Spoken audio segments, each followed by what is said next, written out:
సహజాతీతమైనది. William Branham జీవిత చరిత్ర 2వ పుస్తకము. యువకుడు, అతని నిరాశ. 1933 నుండి 1946 వరకు. రచయిత ఓవెన్ జార్జెన్ సెయిన్. 16వ అధ్యాయము. నరకము నుండి గబ్బిలము వల. 1933 నుండి 1934 వరకు. 8వ వీధి మరియు పెన్ వీధి మధ్య కడుతున్న మందిరము 1933 సెప్టెంబరు నెల చివరకు పూర్తయినది. సంఘ కాపరి ఎడల ప్రేమ గౌరవంతో సంఘ సభ్యులు బ్రెన్హామ్ గుడారము అని పేరు పెట్టుటకు నిర్ణయించారు. అది సాంప్రదాయ చర్చి కట్టడం వలె లేదు. దానికి ఎత్తైన గోపురము, పెద్ద శిలువ, సరంబి వేసిన పైకప్పు, తారుతో వేసిన వాలుకప్పులు లేవు. అది సామాన్యముగా సిమెంటు ఇటుకలతో కట్టబడినది. సాధారణమైన పైకప్పుతో సాదా దీర్ఘచతురస్రాకారపు కిటికీలు, తలుపులు ఉన్నవి. అక్కడ ప్రజలలో కొంతమంది అది చర్చి కంటే కూడా షెడ్డు లేదా కారులు బాగు చేసే స్థలం వలె అనిపిస్తున్నదని హేళన చేశారు. కానీ విలియం బ్రెన్హామ్కు అది సౌందర్యముగా కనిపించినది.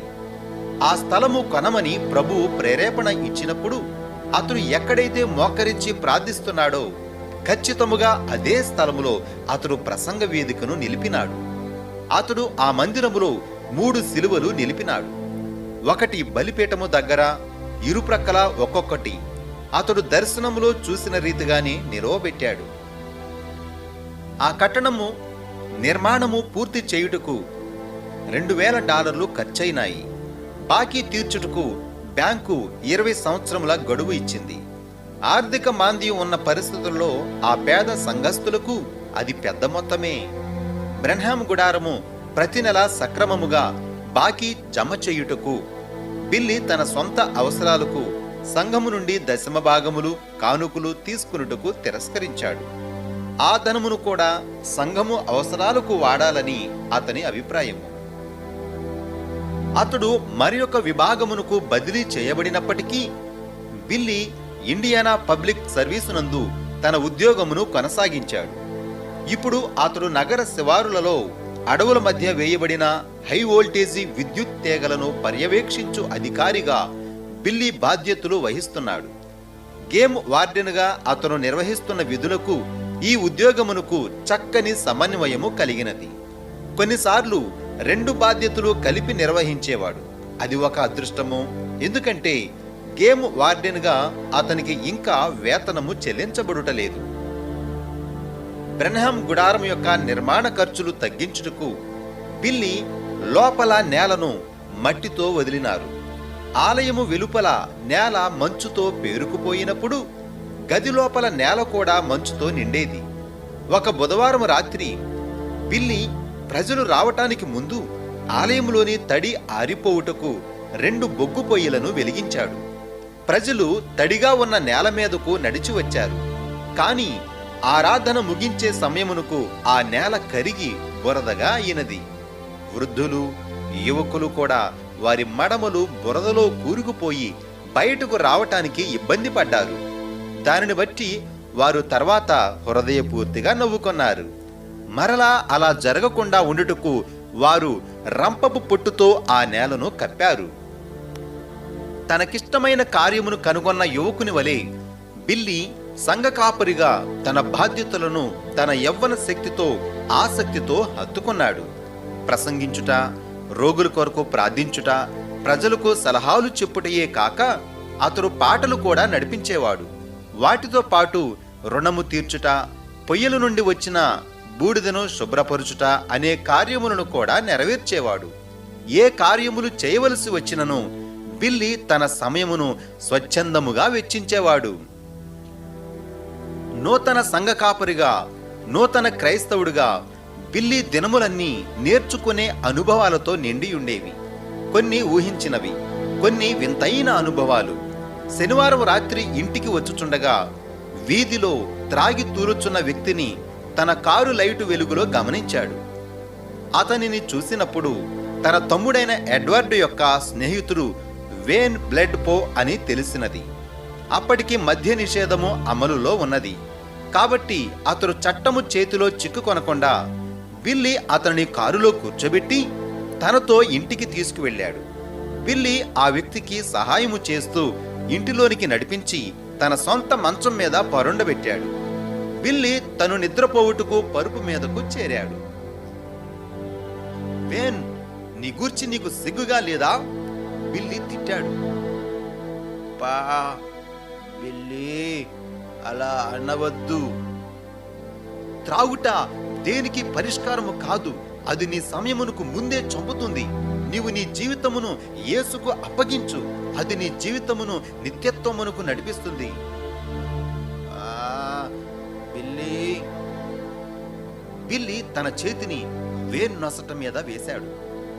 వేన్, నేను నీ కొరకు ప్రార్థిస్తాను. బయటకు ఒక టాక్సీ వచ్చింది. ఆ కారు తలుపు వేగముగా మూసుకుంది.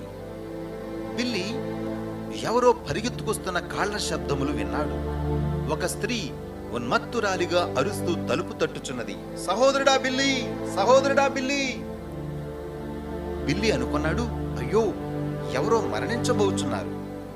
అతడు లైట్లు వేసి తన వస్త్రములు సరిచేసుకుని తలుపు దగ్గరకు పరిగెత్తాడు. తలుపు దగ్గర 19 సంవత్సరముల నెల్లీ శాండర్స్ నిలవబడి ఉన్నది. ఆమె ముఖము పాలిపోయి కళ్ళు ఎరుపెక్కి ఉన్నాయి. నెల్లీ, లోపలికి రమ్ము. నెల్లీ లోపలికి అడుగు వేసింది. ఓ బిల్లీ, నేను అయిపోయాను. విషయం ఏమిటి నెల్లీ? నీకు గుండె నొప్పి వచ్చిందా? లేదు సహోదరుడా బిల్లీ, నేను స్ప్రింగ్ వీధి నుండి వస్తున్నాను. సహోదరుడా బిల్లీ, యథార్థముగా నేను ఏ కీడు చేయాలని అనుకోలేదు. ఉన్మత్తురాలిగా ఉన్న ఈ బాలికను ఎలా సముదాయించాలో అని బిల్లీ మనస్సు పరిపరి ఆలోచిస్తున్నది. సహోదరి, నెమ్మది పొందు. ఏమైందో నాకు చెప్పు. నెల్లీ నూతనముగా క్రైస్తవురాలైనది. జూన్ నెల కూటములలో రక్షించబడిన వారిలో ఆమె ఒకరు. ఆమె తన హృదయము యేసుకు ఇవ్వకముందు ఆ పట్టణములో ఆమె ఒక ప్రముఖ నర్తకి.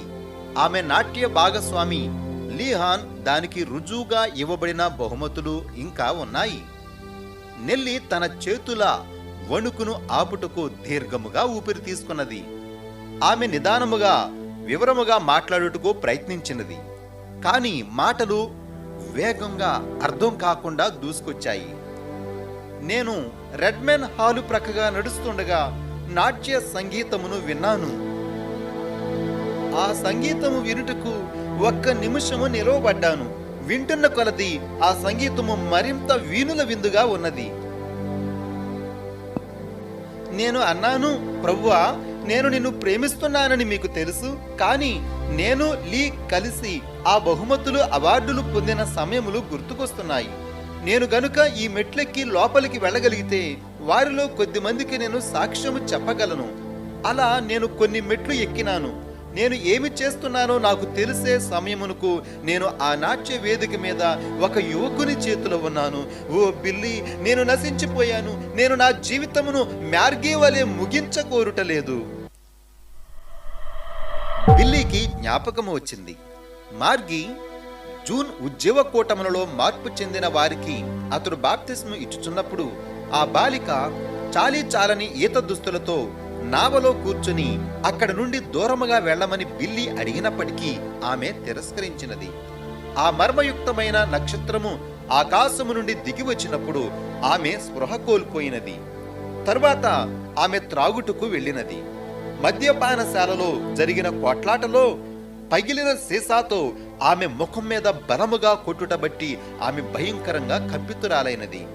ఆమె పిచ్చివాళ్ల ఆసుపత్రిలో ఉంచబడినట్లుగా బిల్లీ చివరిగా విన్నాడు. నెల్లీ ఎంతో వేదన పడుచు వణికిపోవచ్చున్నది. బిల్లీ ఆమెను ఓదార్చుటకు ప్రయత్నించాడు. లేదు సహోదరి, నీవు నశించిపోలేదు. యేసుక్రీస్తును నీవు కలవక ముందు నీవున్న స్థితిలోనికి సాతాను స్వరము నిన్ను పిలుచున్నట్లు అక్కడ నీవు ఆగి తప్పిదము చేశావు. నేను క్రైస్తవుడుగా మారి ఎంతో కాలము కాలేదు. కానీ అన్నిటికంటే అతి గొప్ప పోరాటము మనస్సులో జరుగుతుంది అని నేను ఎరిగి ఉన్నాను. ఆ యుద్ధము విశ్వాసము మరియు సందేహము మధ్య జరుగుతుంది. నీవు దేవుని వాక్యమును విశ్వసిస్తావా లేక సందేహిస్తావా? నీవే నీకు స్వంత నిర్ణయము తీసుకోవాలి. ఓ బిల్లీ, నేను యేసునందు విశ్వాసముంచుటను ఎన్నుకొనుచున్నాను. వేన్ బ్లడ్ పో కనులు నలుపుకొనుచు మంచము మీద గంభీరముగా కూర్చుని కుతూహలముతో ఆ కల్లోలకరమైన స్థితిని గమనిస్తున్నాడు. నాకు బైబిల్ గూర్చి అంతగా ఎక్కువగా తెలియదు, బిల్లీ అన్నాడు. కానీ యేసు చెప్పిన ఈ మాటను నేను విశ్వసిస్తున్నాను. నా నామమున మీరు దెయ్యములను వెళ్ళగొట్టుదురు. నెల్లి భుజము మీద తన చేతులుంచి బిల్లీ ప్రార్థించాడు. దెయ్యమా, నీవు ఎవరో నాకు తెలియదు, కానీ ఈమె నా సహోదరి. ఈమె మీద నీకు ఎలాంటి అధికారము లేదు. నీవు ఈమె నుండి వెలుపలికి రావాలి. నీవు విన్నావా? కిటికీ తలుపు వేగముగా మూసుకొనుచు తెరుచుకొనుచు కొట్టుకొనుచున్నది. నెల్లి కళ్ళు విశాలముగా తెరిచి, బిల్లీ, ఇక్కడ చూడు, ఏమి జరుగుతుంది? బిల్లీ ఆశ్చర్యపోయాడు. నాకు తెలియదు. అతడు మరలా నెల్లి వైపు తిరిగి ప్రార్థించాడు. సాతానా, ఆమెను విడిచిపోమ్మని యేసు నామములో ఆజ్ఞాపిస్తున్నాను. బిల్లీ యేసు నామమును పలకగానే నెల్లీ శాండర్స్ వెనుక నుండి ఒక నీడ వంటి ఆకారము లేచినది. అది పెద్ద రాక్షస గబ్బిలం వలెనున్నది.